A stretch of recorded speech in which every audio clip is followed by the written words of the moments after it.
shout out sa gumawa ng account ni Beyonce na sinabing malandi daw po siya.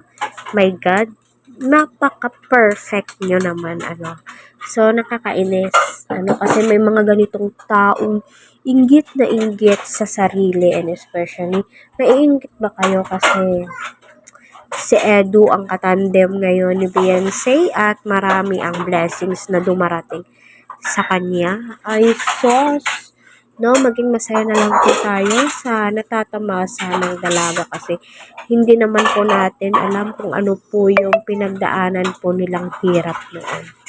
Diba? I hope na napanood nyo yung bago kong upload na reaction video at isinalaysay ni Beyonce kung kaano kahirap ang kanilang buhay.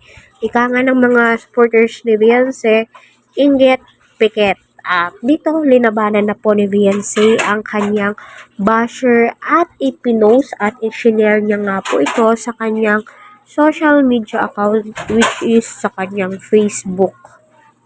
So, labanan mo yan, Beyonce, huwag kang magpapatalo sa kanila. Kaya more basher, more blessings to come. So, sabi nga po niya dito ni Beyonce, wala po tayong pwedeng ipalit na apelyido na pangalan ko. Pwede pang Alzula. Ha, joke lang po. O, diba?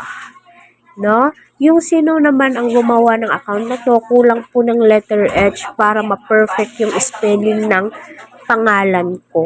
Ayan, diba?